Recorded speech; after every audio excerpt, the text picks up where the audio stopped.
Good morning, everybody. Thanks for coming out in the snow.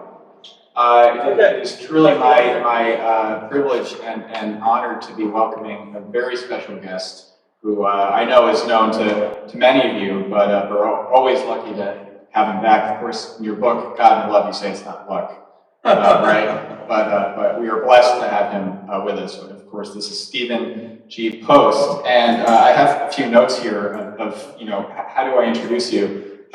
This could be the whole forum going over your many projects and accomplishments, but I'll try to be somewhat brief.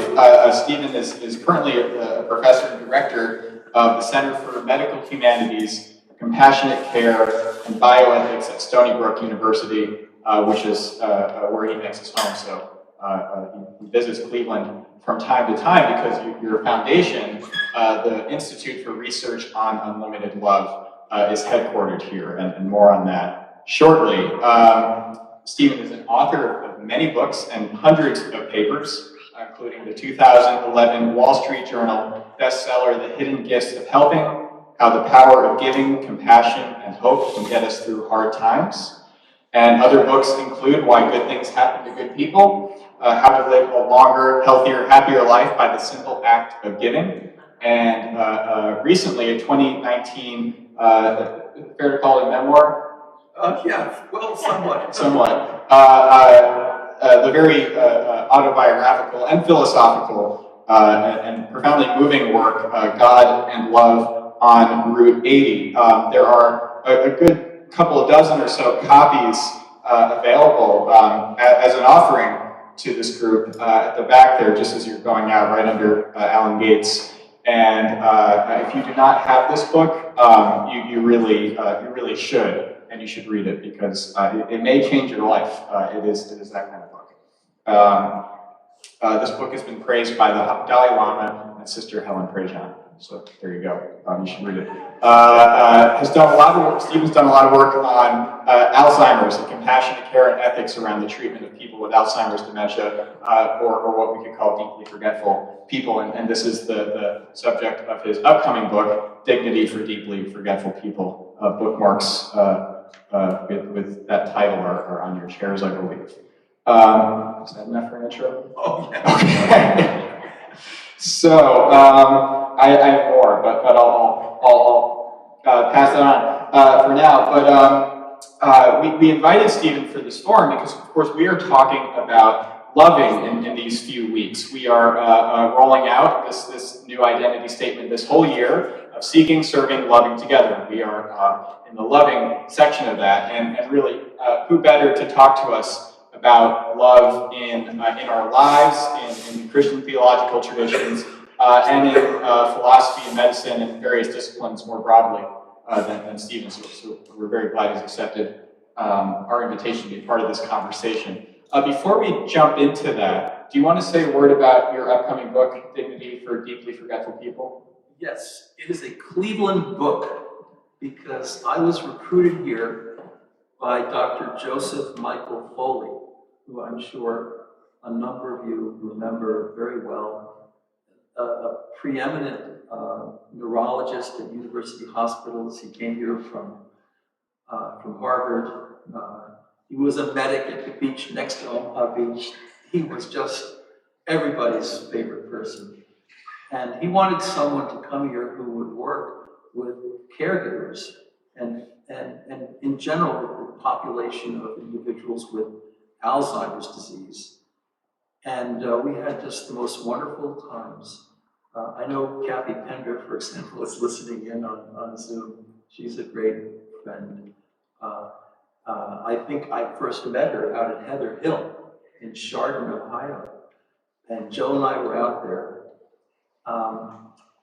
And we were in a special care unit with biographical sketches on the doors of individuals who were really quite deeply forgetful. I began using that language because I thought it was more inclusive. Dementia is a purely negative term, a decline from a former mental state. And people use the term derisively in politics and otherwise, but I won't go there. But at any rate, I find it offensive. So I started using the term deeply forgetful. And there was a guy named Jim, who read his little sketch, the bio sketch. He had two sons, Robert and Jonathan. And we went out into the unit and we asked the nurse, can you identify Jim? So we went up to Jim and we asked Jim, can you sit down with us? So we sat down. And I asked Jim, can you tell me a little bit about your sons, Robert and Jonathan? Always a closed-ended question, never an open-ended question. There's a lot in this book about the skill set of communicating with people with dementia. You never ask them, what would you like for breakfast? Because that puts them in an anxious state. They may not be able to remember the language. But if you say, would you like an omelet or post toasties, that'll do it. So we asked him how his sons were, given by name, and he couldn't respond at all. But then he had a twig in his hand. It was a beautiful white twig that had been painted. And he put it in my hands. And when he put that twig in my hands, he smiled so joyfully. And I'll tell you, if love was electric, okay, and some people would say that it is a fundamental energy underlying the universe. That's the metaphysical side of love. But you can also I use Harry Stack Sullivan's definition, when the happiness and security of another is as real to me as my own. I love that person. But he took this twig and put it in my hand, and I was just amazed by this experience. And then I gave it back to him. So I went to the nurse. I said, what's the story with Jim and this twig? And she said, well, when he was a boy, he grew up on a farm. He loved his father very much. They were very close. His father gave him a chore every morning to bring kindling in for the fireplace. And like about half of people who become deeply forgetful, they retreat from the intense, buzzing world that they don't really understand fully. And they'll go to that point earlier in their lives where they felt most attached. So he loved his father. He was living in that part of his life. And then there was a rag doll, a puppet doll on the floor that just looked like it had been through World War II. You know, there was nothing left of it pretty much. And it was on the floor, and he went and picked it up, completely surprising us. And he walked slowly, he ambulated slowly to the corner. There was a woman whimpering in the corner chair. And he took that doll and he put it on her lap, and he touched her on the shoulder. And she stopped crying, and it turns out it was her doll. So why do I tell you this story? Because there's a passage from St. Paul that John's going to read, and you might as well read that right now. This book is about deeply forgetful people and how we can love them and recognize their dignity, because they're never gone, they're never absent, they're never a husk, they're never a shell, they're never half dead. There's always, underneath that communicated breakdown, there is something of eternity. Yes. And what a beautiful example of what you described to me in a recent conversation as what your job is, which is, you said, applied agape ethics, or the applied ethics of Christian love is another way of saying that. And indeed, that passage from St. Paul is right here per Stephen's request, and it's clearly been a guiding conviction for him and his work. And this is Romans chapter 8, verses 38 through 39. For I am convinced that neither death, nor life, nor angels, nor rulers, nor things present, nor things to come, nor powers, nor height, nor depth, nor anything else in all creation will be able to separate us from the love of God in Christ Jesus our Lord. Amen. So what I'd like to do is kind of explore your arc from studying theology and your PhD from the University of Chicago in the early 80s. Yes. And your dissertation was on... It was on love, self-denial, and flourishing. Because I do believe, Paul also said God loves a cheerful giver. And everybody here... Can you hear me?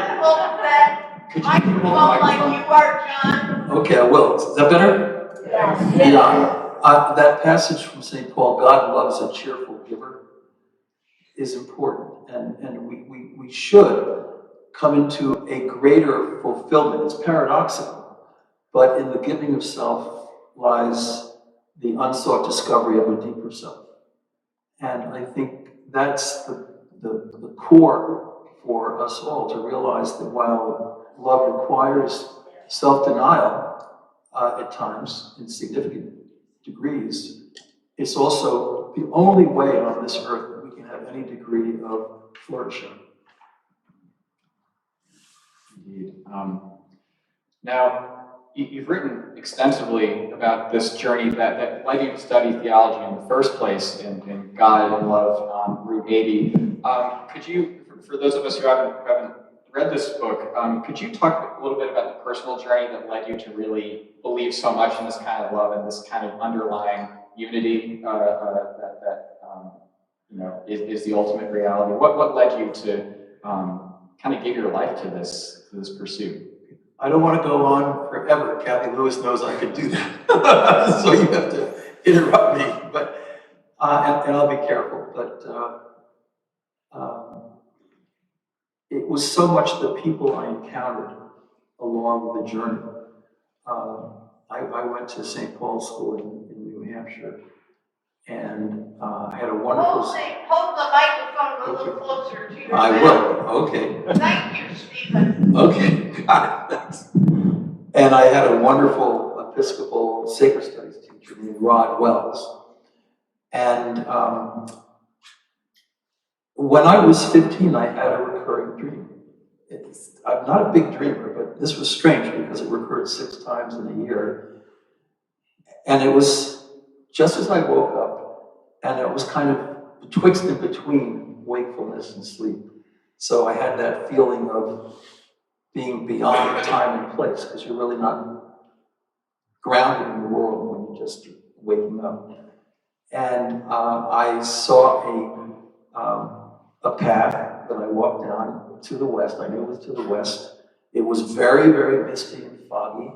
I couldn't see more than a couple of feet in front of me. And then I heard this ruffling to the left. And I squinted in the dream, and I thought I saw a blonde-haired young man about to jump off a ledge or a bridge or whatever. And then into the dream came this blue, feminine face, and in very empathic terms, it said, "If you save him, you too shall live." And then all the mist dissipated, and it was a beautiful blue path, and that was the end of the dream. And this was kind of strange, because in my sacred studies class, I had, Charlie Scribner, Ned Perkins, Gary Trudeau, all these people. And I liked them. I was not eating dyspeptic-inducing hot dogs. And I couldn't figure this out, and I didn't know if it was real or not, because adolescents, they're desperate for meaning, and they take all kinds of crazy detours, as you pastoral folks know. But at any rate, it kept recurring, and so we talked about it in class. And you'll see Charlie endorsed Dignity for Deeply Forgetful People, talking about his dad, Mr. Scribner, who used to come visit us and talk about all the writers and authors. But Rod Wells was unique because he actually took our spiritual experiences seriously. Don't think that adolescents don't have these kinds of experiences. They do, but it gets dismissed. So one day he drove us from Concord, New Hampshire, to Prospect Street, drove me to Prospect Street in New Haven. And I did a class with James Diddies, who was a Jungian faculty member at Yale Div School, on my dream. He was doing a class on child spirituality and psychology. And I told the story of the dream, and there were about 15 MDiv students in there, and they asked me questions. So, what did this mean to you? I said, well, I'm not quite sure. I said, Emerson, everybody reads Emerson up there as a literary manifestation, but I think I'm the only one who probably really believes in the oversoul.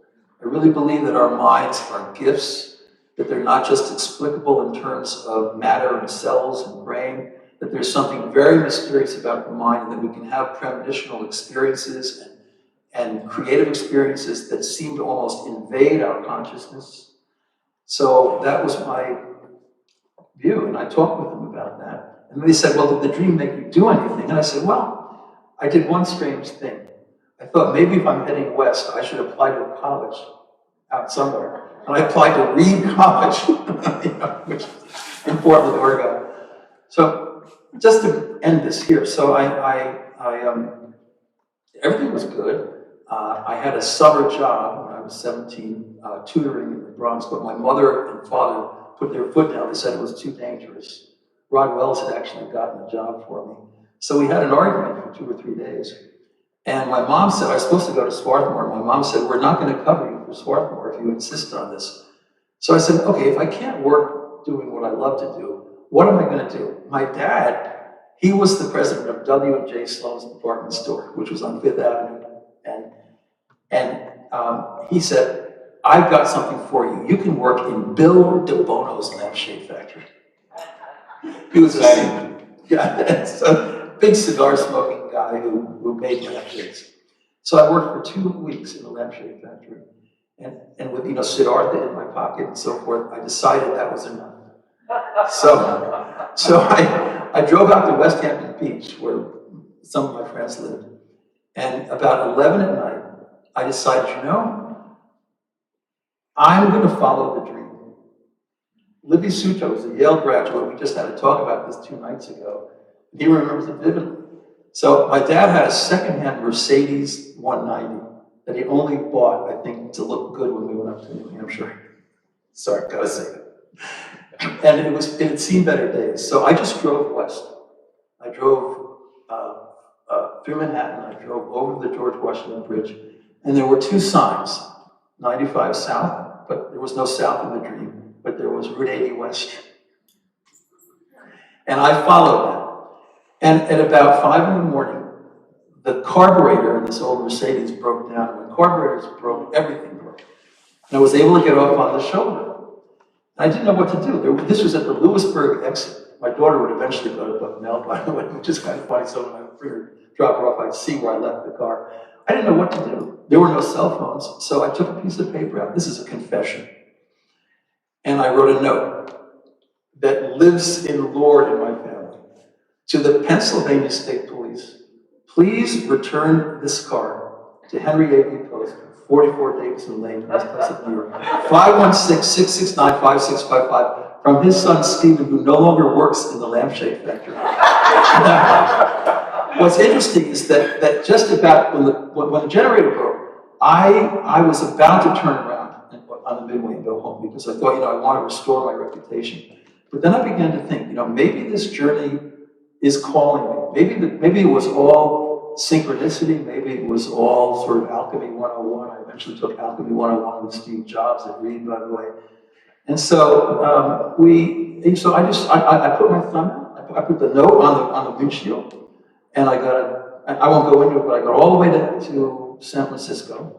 And I spent the summer with my cousin George Lamont in the Mission District. And went to a Nichiren Shosho Buddhist temple at Market and Chenery Street, where they chant Nam Myoho Renge Kyo, which basically means, I believe in the divine principle of pure unlimited love. Basically the best translation I can give you. And you chant that, and it's really beautiful. Lo and behold, I got a really bad draft number, and I didn't want to go to Vietnam. So I called the Reed people, and I said, can you open up a spot? I'm almost done. They said, yeah, come on up. So it's sort of early September. I go down to the corner, to the temple, and there's my mentor, Gus, and there's George and a few other people. And they give me something called a Gahom Zone, which is a scroll, and it has symbols, beautiful symbols about the common humanity, common vulnerability, common interdependence, the way in which we all rely on one another, and it's beautifully done and scripted. So I took the Market Street bus, I got up to Golden Gate Park, I walked across the park, walked up that bridge, which was kind of red, and you go up by the rocks, and it was totally misty. I could not see beyond, about a foot. I was on the left side walking up, and I got to the middle of the bridge. And it's only one arch, and I heard this ruffling to my left. And I squinted really hard, and I looked, and there was somebody there who looked a little bit like the guy I saw in my dream. It's very, very stunning for me. And I just froze, and I stopped and I said, I surely hope you're not planning to jump. And then he got so mad because I interrupted this kind of sacred suicidal moment. And he started screaming Macbeth at me, life is empty nothingness. I told him, it sounds more realistic coming from you about to jump off that ledge than it did at Memorial Hall in St. Paul's. I explained that to him. And I explained to him, I took about 25 minutes. The whole story, the dream, going to Yale Divinity School, the car stopping, the note to the Pennsylvania police. And, the whole thing, he was very engaged by this. So I said, look, why don't you walk over... Hold the light. Okay, why don't you walk over this there's a fence Remember, here. you're talking to the people, not to him. Okay, good. So he false. yeah. So there was a fencing, and he walked over the fence, and he came over to me, and we talked for a while. And I said, I have something that's going to fix your life. This was complete gobbledygook, but that's what I said. I said, I can give you a Cajon zone. So I reached in my backpack, and I took out this Cajon zone, and I unscrolled it, and I explained to him what it meant. And I said, if you take this, it will change your luck forever. Because Buddhists are like that. They give you lucky charms galore. And I said, you have to walk south on the bridge. And I gave him a note to my cousin George. George, this is Harry, and I want you to let him sleep on your floor where I was sleeping, take him down to the Buddhist temple, take care of him, look after him. And so we waved goodbye. And as I walked north toward Oregon, with my thumb out at the base of the bridge, all the mist disappeared. It was this incredibly vibrant blue sky. And I wasn't sure what was going on, but I just felt at that moment that, okay, maybe, just maybe, God cherishes us each so much that you can have a dream when you're 15. And it's kind of premonitional. And there can be some truth to it. And, that dream was 3,000 miles away, Concord, New Hampshire to the Golden Gate Bridge, and 2 years behind in time. So when people say that God is beyond time and place, which is what Einstein said and all the great physicists said, Schrodinger's cat and all that, there's maybe some truth to it. So I felt that way, and I got up to Oregon, and, there's more stories there, but my whole life from that point on, I felt was an opportunity to learn more about this cherishing love. Wow. That is a story. You say in this book where the story is told in more detail that your hope in writing this and sharing stories of these kinds with these kinds of synchronicities. Can you briefly define synchronicity? It's a Jungian term, right? But it's widely known, yet we might benefit from it. So Carl Jung wrote a whole book called Synchronicity, and when he was counseling patients, he sometimes saw it in action. So the famous story in that book, he's got a lady who's a client of his, and he's not making any progress with her therapeutically. And she starts talking about a dream she'd had the night before of a very rare silver beetle in that northern area of Europe, which you almost never see. And so suddenly, there's a tap, tap, tap on the window pane at Jung's desk. And there's that beetle. And he puts it on his palm, and he puts it in her palm, and then at that point, they have these incredible breakthroughs, and she gets much better. And so he called synchronicity, he had a term for it, uncaused causality. It's not normal cause and effect, but it's those uncanny, unbelievably uncanny moments in life where we are so struck by the perfect person in the perfect place at the perfect time with the perfect set of skills who can save our lives in a way. And it may be in response to a moment of desperate prayer or whatever it could be. But that's what synchronicity is. And I believe that a lot of spirituality is based in synchronicity. And the book is about synchronicity. It's about 12 episodes of synchronicity, from the bridge all the way to filling the United Nations several years ago. with young people from all over the world, but I won't go into that. Yeah. Wow. Yeah. So these stories of synchronicity or coincidences that don't seem to be just coincidence, or if we allow ourselves to sort of see beyond the narrow blinders of sort of secular materialism, I think we're increasingly conditioned into these days. We can see that something that struck us as uncanny, like obviously that dream and its fulfillment, and so many other stories in your life, and I'm sure all of our lives. I mean, we all experience these synchronicities. They can really serve to open us to faith in this idea that it is mind and not matter that is fundamental, and therefore love is fundamental, because love is love is many things, right? But among other things, it's connection. It's deep interdependence, as you and the Buddhists and so many others and Christians say. So no mystery that you were moved to study agape and theology and so on. Yeah. I do want to touch specifically, I'm looking at the time here, it's just amazing how little time 45 minutes or so is, but one of our conversations, you made what I found to be a very compelling connection between Christian theology of the heart, of our passions, of our motivations, of our affections, specifically along the lines of St. Augustine, and that on the one hand, and your research and publications on how love is good for our physical hearts. So there's sort of the allegorical or metaphorical heart. It's very connected to our biological heart when it comes to love and giving. And to me, it was a unique connection, and I'd love it if you could speak on that for a moment. Well, there's been a lot of research on that. There's an organization called Heart Math that's been publishing in that field. Heart Math, M-A-T-H. Yeah, you can Google. Yeah, sure. And so, yeah, I was sitting in my office at the medical school, Case Western. I was there for 20 years, and it was the summer of 2000. I got a fax from Sir John Templeton, who lived in Lightfoot Key, and he and I had gone all around the country for 11 years setting up positive psychology. We set up gratitude institutes at UC Davis, forgiveness institutes at Charlottesville. He was amazing, and he wanted to take these, what he called the laws of life, the basic Christian virtues. He was a Presbyterian, and bring scientific credibility to them. He was tired of science, just studying depression and illness conditions.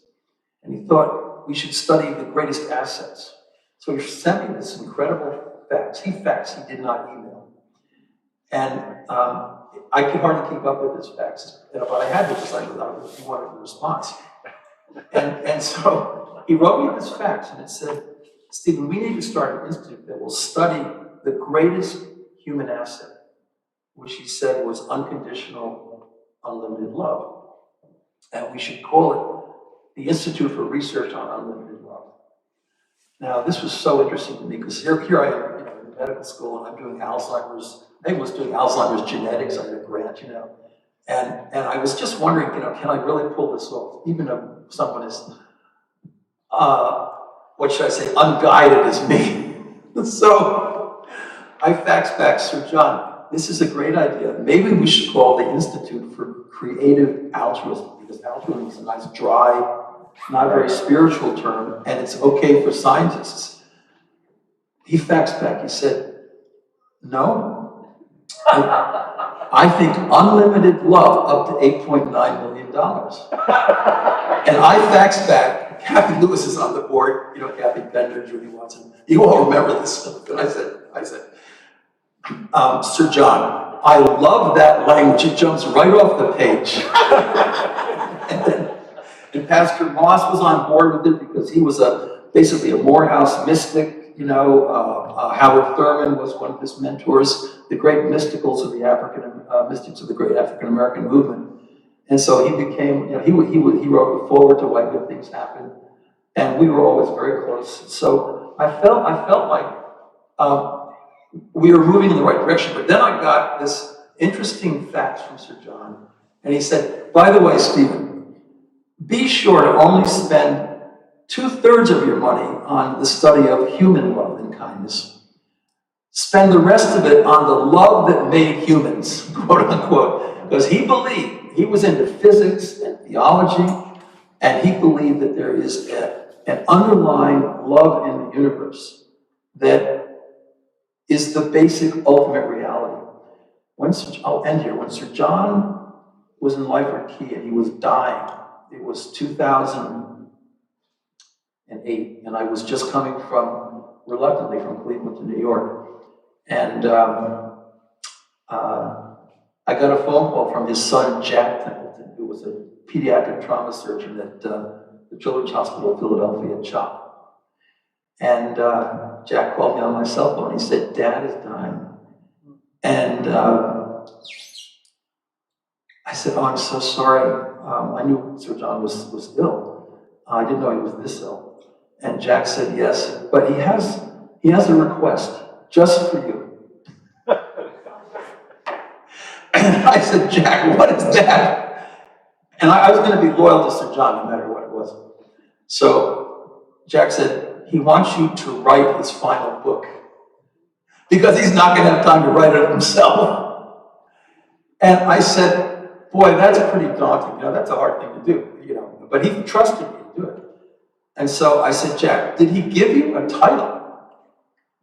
And Sir John had told Jack, yes. My dad said, ultimate reality is unlimited love. I mean, many Templeton Awards have gone to great physicists and theologians, Polkinghorne and all these people. So I thought about it right there, and I said, Jack, would you go back to Sir John's bed and ask him to do me one little favor himself? Can we slightly modify the title? Can we make it a question? Is ultimate reality unlimited love? So Jack comes back about a few minutes later. He's panting. Dad says it's okay. So I wrote a book for the Templeton Press called Is Ultimate Reality Unlimited Love? ? With a foreword by Jack Templeton and Pina Templeton, his physician wife, an anesthesiologist from CHOP. And so that's the ultimate aspect of love. Love is interpersonal.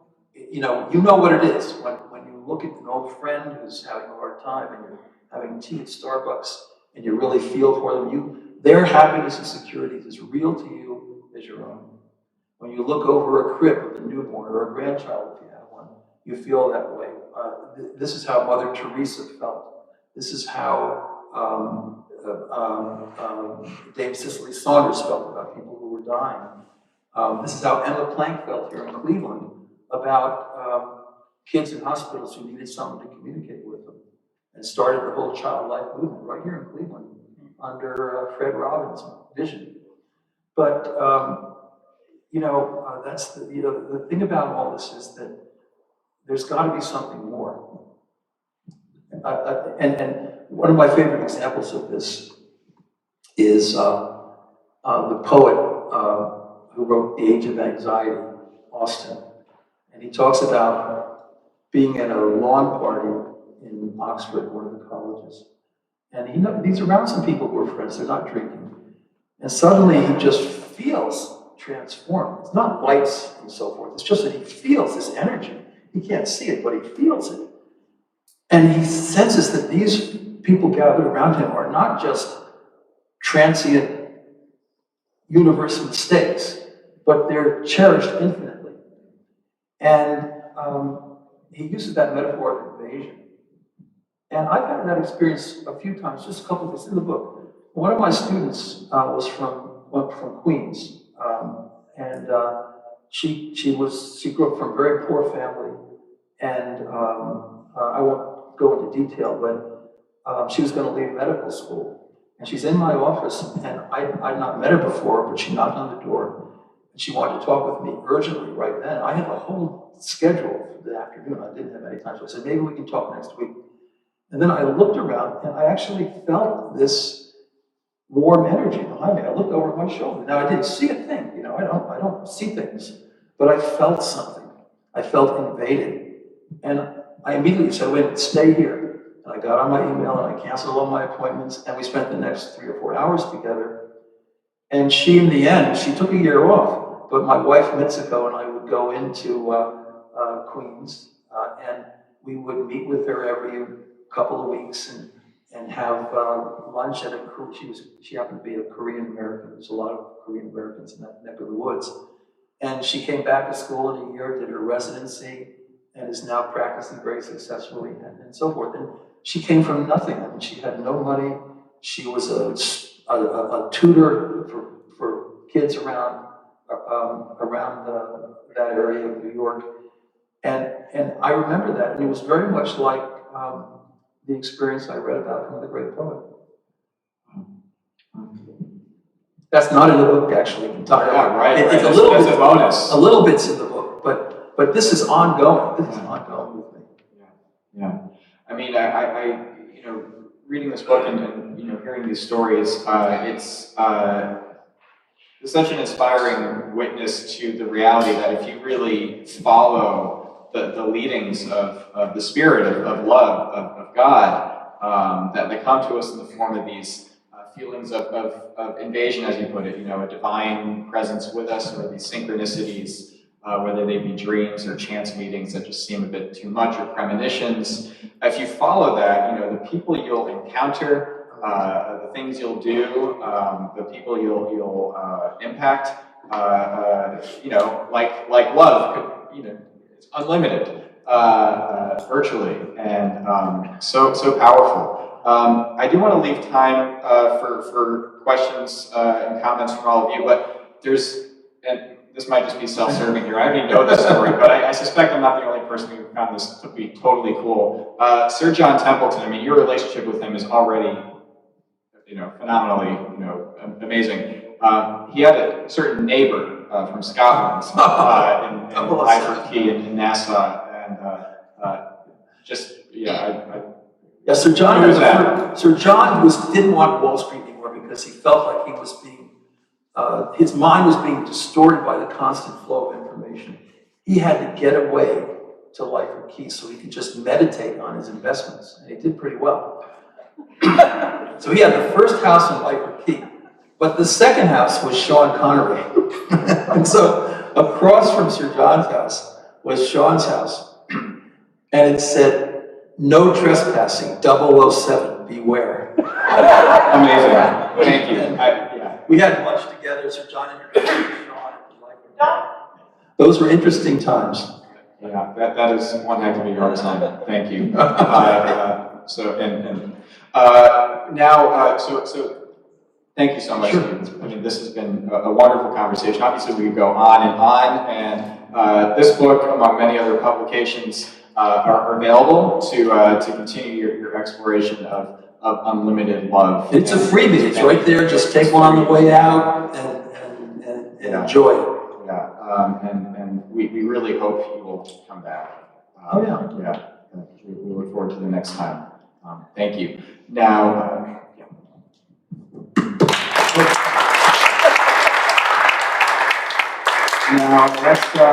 let's hear from some of you. Carl told me he had a question, so I knew this was coming. My favorite musician. I didn't plan to intrude. I just wanted to say thank you, Stephen. I am converted to your teaching. Well, I am. I actually wanted to bring your book to ask some pertinent questions, and I left it under my bed. It's just one of the books I like to return to. This is not solicited, by the way. But it changed my life, and many experiences, as I told you, when you come here are similar to what happened to you. So, thank you. Great, okay, thank you. Yeah, I believe that God's love is very real, and we lose sight of it, but you have to be a noticer. Larry Dossey wrote the foreword to the book. You have to be a noticer. You have to listen. You have to stop. You have to look. You have to listen. You have to notice. And sometimes these winks, there's a book called God Winks, which is a very, very good Christian interpretation of synchronicity. You just have to see the winks and feel them, and not that everything is synchronicity by any means. You've got to be critical and thoughtful, but these encounters and events on your life journey are sometimes, they're too perfect not to be set up. If you feel that way, it's probably true.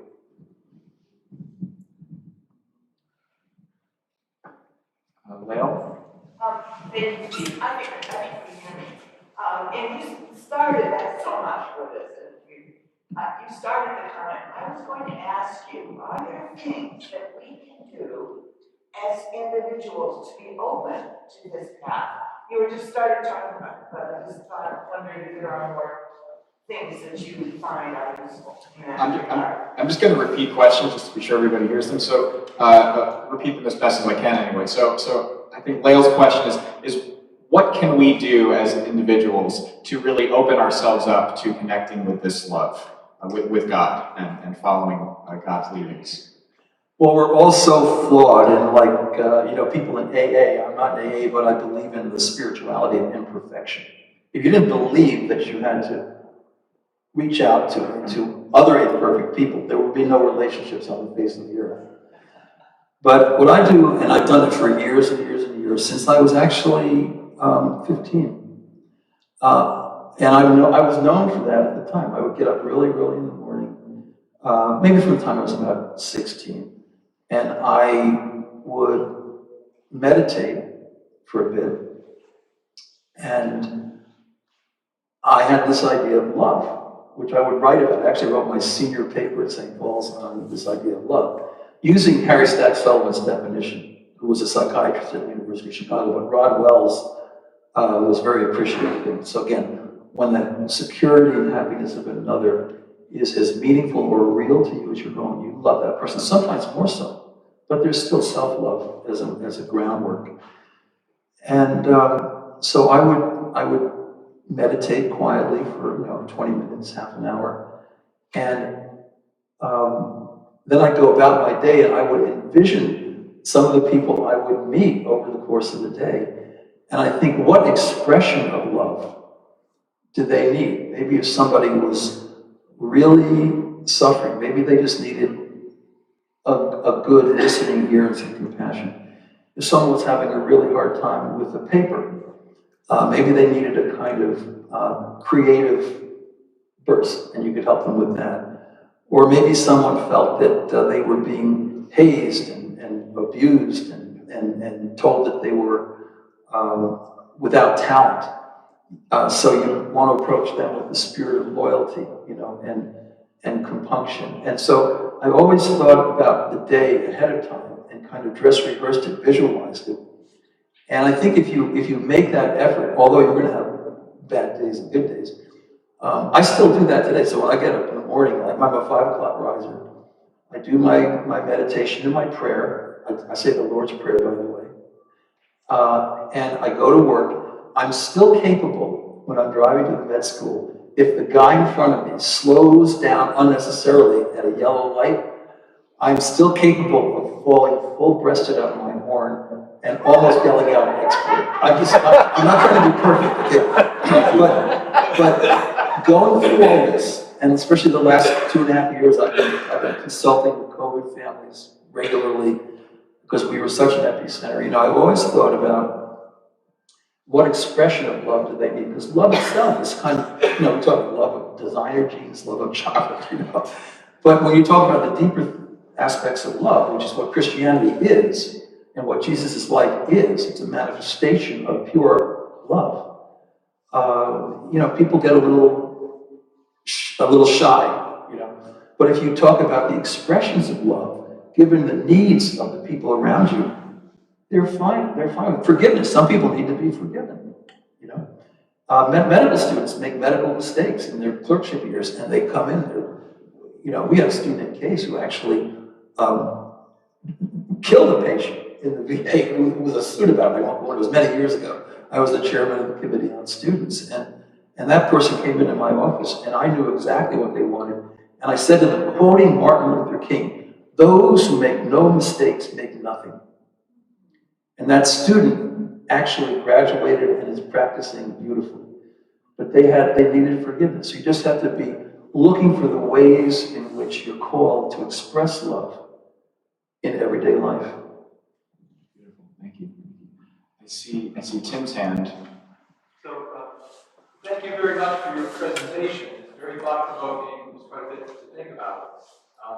I agree with what you were saying about energy, and I'm really interested in that, this idea that we can feel. It sounds like empathy a lot to me. But I'm a humanist, and for me that makes sense from a sort of humanistic standpoint.